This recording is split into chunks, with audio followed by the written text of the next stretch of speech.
What's up, gang? Thanks for tuning into the channel and joining me on my first little dive into 24 volt systems. I can't count how many videos I've done on 12.8 volt LiPo4 batteries. This is my first ever purely 24 volt battery. I've done a couple of series connection batteries to create 24 volts, but this is the first one that I've had here on the channel that's 24 volts straight out of the gate. So we're gonna do a couple of unique testings on this battery, something that I hope's a little bit more fun than me just putting it here on the desk and doing a discharge test. It's gonna take a while. It's gonna take a couple of days to do this testing, but I think it's gonna be a little bit more interesting, at least for me to do it. But with this being 24 volt systems, I had to go get 24 volt equipment to do this test because I only have 12 volt stuff. So I got a couple of inverters that we're gonna use on this test. This is the Phonix Victron, little absolute power horse of an inverter. This is only like 250 watt inverter, but it's gonna be what I'm gonna use on my discharge test on this video. And I paid for this, but these things, this was less than $100, but these are absolute just bricks. And these things use such low amount of energy to keep the actual inverter inverting. They're a good option if you wanna run like security cameras, LED lights, what I'm going to use in my test. Just great little inverters. Low frequency inverters, very, very high quality stuff. And then I got my standard high frequency inverter. This one is a Voltvert. That sounds like a Fraggle Rock inverter. 3,000 watt inverter, 6,000 watt peak, high frequency inverter. But it's got some neat little features on it. It's actually purely wireless, which is the first wireless inverter that I've had. On off with just a simple remote. But we're gonna use this for a little bit higher amperage discharge off this battery. But gang, stick around. I'm gonna switch right into the testing of this battery and we'll get this thing going.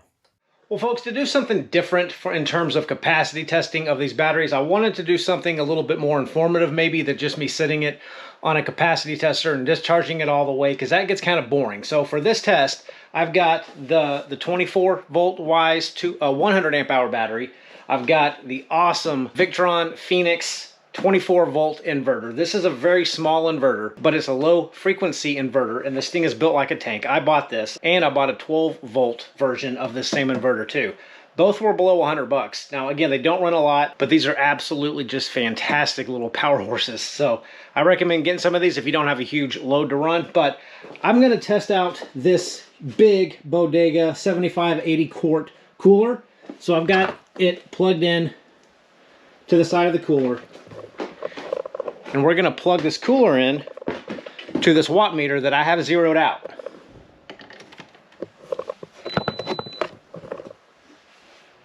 I'm going to come down here,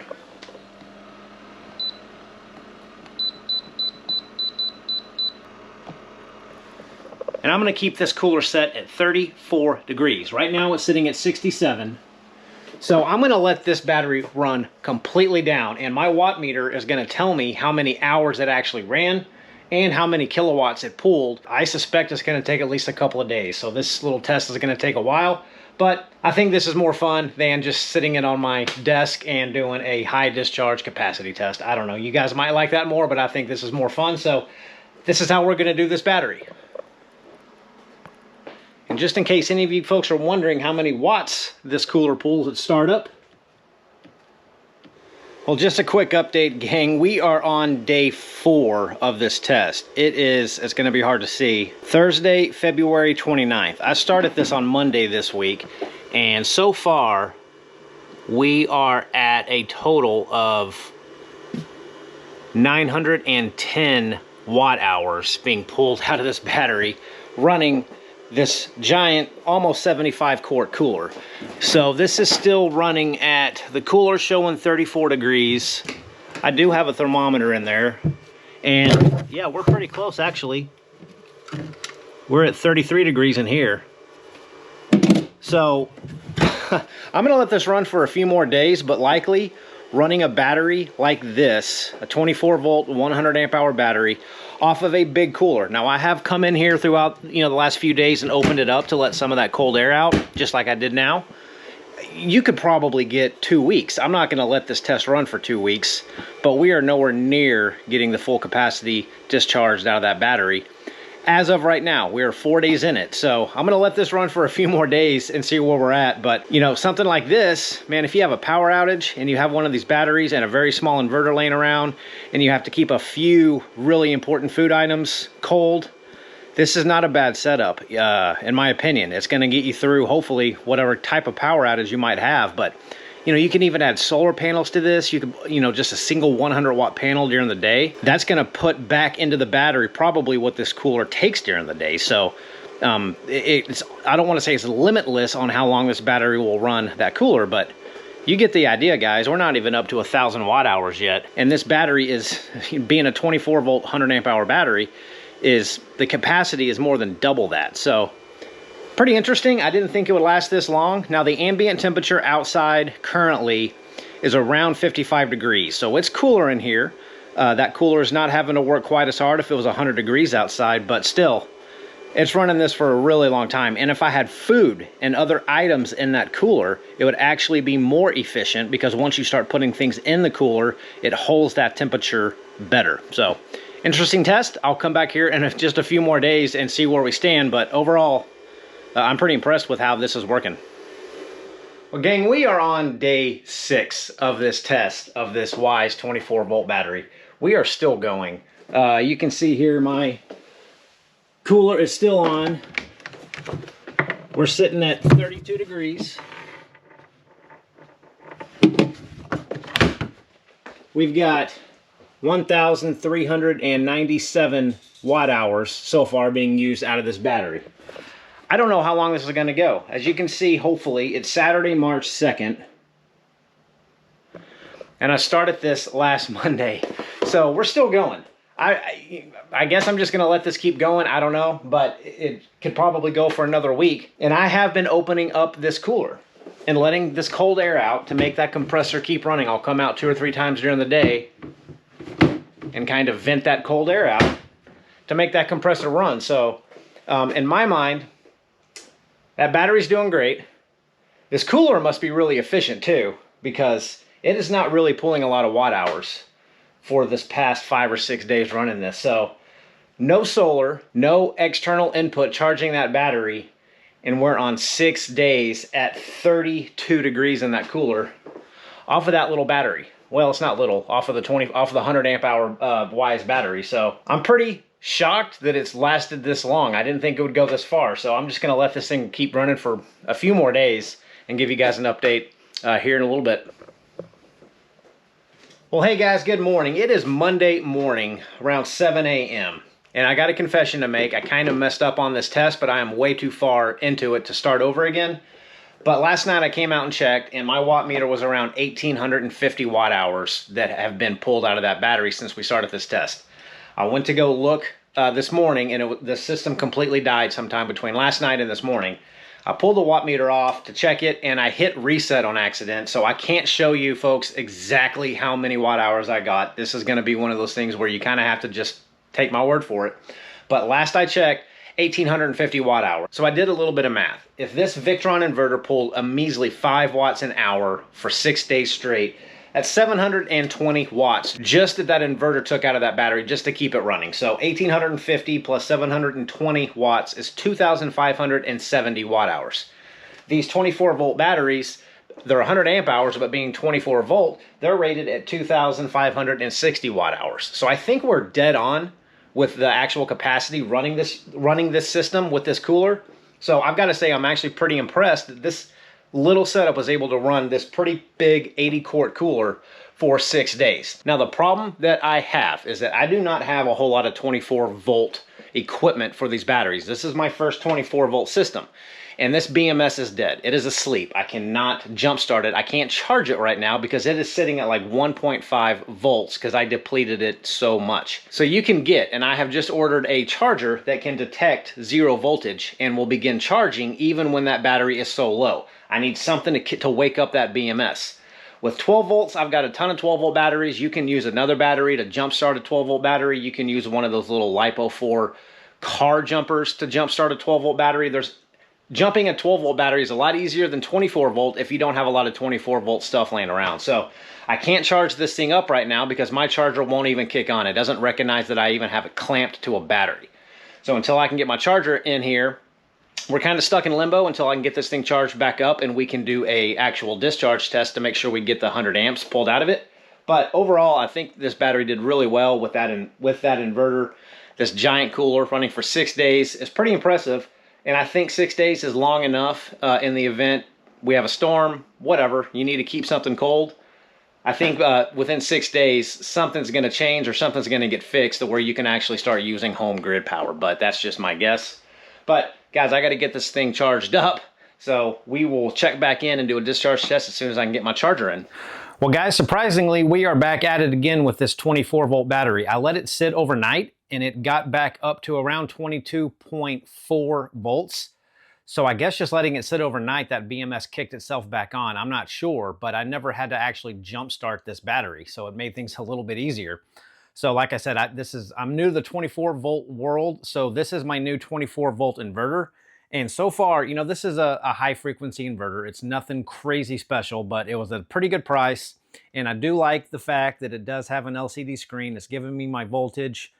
I don't really trust the battery gauge on these inverters, to be honest with you, but it's showing 120 volts, and it's going to show me my wattage when I start using it. And coming around to the back, I've got 3 AC 120 volt outputs. I've got a couple of USB A's and a Type C. Way up there, if that focuses, that you can hook up little DC cords to if you want. It's got your grounding cable if you want to ground it. Overall, and you know, it came with these pretty nice gauge wires. Now, one thing I do like about 24-volt systems is you don't have to use as thick of cabling. And the other thing I'm going to mention is I think I've got to log into this Victron inverter to check the low voltage disconnect, because that could be the reason that this battery discharged too much, is that I might have had that inverter set to discharge too much. But I'll have to look through the app. I'll have to get that connected back up to the battery to check to see what that low voltage disconnect is. This inverter right now is showing that we are sitting at 26.5 volts. So I got my voltmeter here, and I want to check to see just exactly how accurate that is. So one-handed operation here. 26.75. 26.5. So I say that's pretty close. That's, you know, close enough for me. But let's get you up on a tripod, because I want to make sure that this battery will discharge my 100 amp continuously. And I want to see if this, my new inverter will actually work. And I just realized I didn't even show this to you folks. So this inverter does come with this remote. And if you have this like in an RV underneath your bed, or, you know, in the attic, whatever they call it, you don't have to actually turn it on. You can put this switch to the remote setting, and I can cut it on and off with a remote. So it's not actually wired. Some of these inverters have long wires that you can put a little control box into your RV, but it's still wired. This is actually purely wireless. It cuts back on and off. I think that's pretty cool. All right, anyway, I'm done playing. Let's do some discharging. All right, I'm gonna get started with my heat gun here. I keep calling this a 1500 watt heat gun, but I've only ever seen it get up to around 1300 watts. It even says 1500 watts here on the side, but I've never seen it get up that high. But we'll be able to see from the inverter, and I've got my clamp meter here that we'll be able to test. So we are plugged in. Let me get this clamp meter turned on, get that to where you folks can hopefully see it. Oh, and 3, 2, 1. Start off slow. 260 watts. Whopping. Let's kick this thing up to high. 1430 watts, and that is 62 amps. Easy peasy for this battery and this inverter. I hope you guys can make that out, but it is showing 62 amps.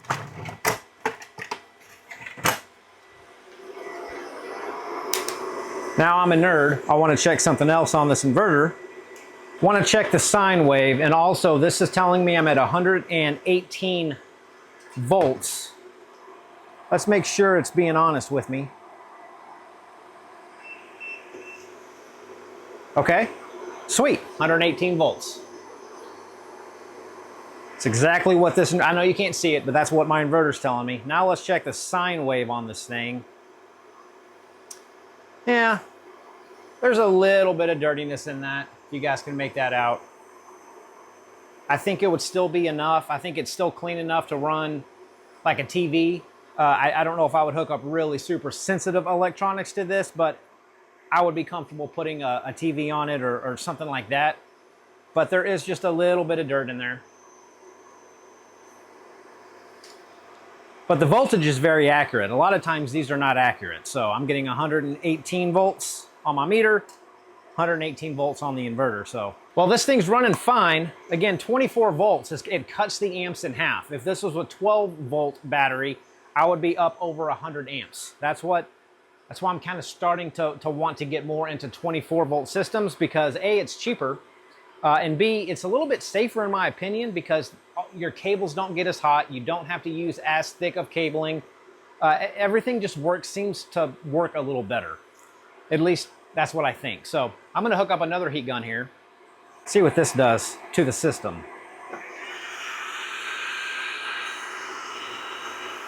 That's put me at 2,400 watts. That's 110 amps. 107 amps. 2,700 watts. Let me show you guys this. So this is pretty impressive on this little inverter. You can see there 2,780 watts, 120 volts, 130 amps.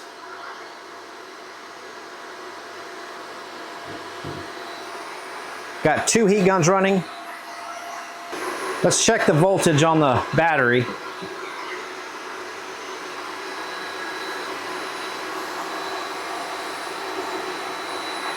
.8, 24.3.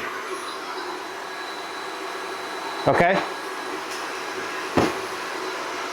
And we're still comfortably pulling 130, 129 amps. The fans are on. And these are at max. I can't put any more into those heat guns. But this is pretty I will say, I'm pretty impressed with this inverter, because, you know, these aren't the most expensive, and typically you don't get near their rated running watts. I really would have thought this would have overloaded by now. Everything seems to be running really, really smoothly. So I think this 24 volt system here, seeing how everything runs so smoothly with so much of a lower amp draw than what I'm used to running all my 12 volt systems, this might increase my desire to really start moving up in the voltage range of batteries. In the long run, it's cheaper. The batteries are a little bit more expensive. I mean, my cables aren't even warm right now, and this has been going for about 3-4 minutes. Comfortably pulling 2,800 watts. I'm pretty happy with this. Okay, 1 heat gun removed from the inverter. That drops us down to 62 amps.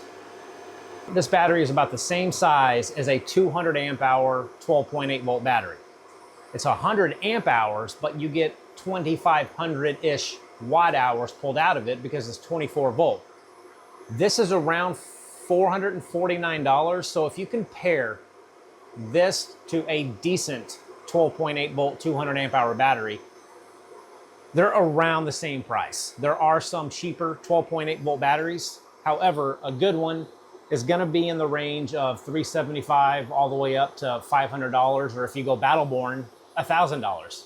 I think Battleborn's kind of losing its steam, but for around the same price. Don't quote me exactly, but I really do think I'm going to prefer moving up in the voltage scale to at least a 24 volt system. Now, unfortunately, everything that I own here is for 12.8 volt systems, except for this inverter and this battery right now, but hopefully that's gonna change. Oh, and my little Phonix inverter. But I really do think I'm gonna be more comfortable running 24 volt systems, especially when I get my new solar array put on my roof. Spoiler alert, I've got some big solar panels on order, so we will be installing permanently some solar panels here on the channel. That I got a lot of stuff planned for those, but stay tuned for that. But anyway, guys, this is running fine. I think my only hiccup was with that actual Phonix inverter, me not setting the low voltage disconnect properly, which drained this battery down too far. This battery somehow eventually woke itself up, and I was able to put a standard charger on it last night, charged it back up to 100%. So I don't think it's any fault of the battery. I think that's user error on my part, not setting up that Phonix inverter correctly, but everything seems to be working really well. So I'm happy with this setup. My first time diving into the 24 volt system, and I'm kind of digging it. So I guess we're gonna leave it here, guys. Everything's working great. So you'll probably be seeing a few more 24 volt setups for me here coming up on the channel, just because this is kind of where my interest is moving to. So guys, thanks for watching. Take care, and we will see you soon.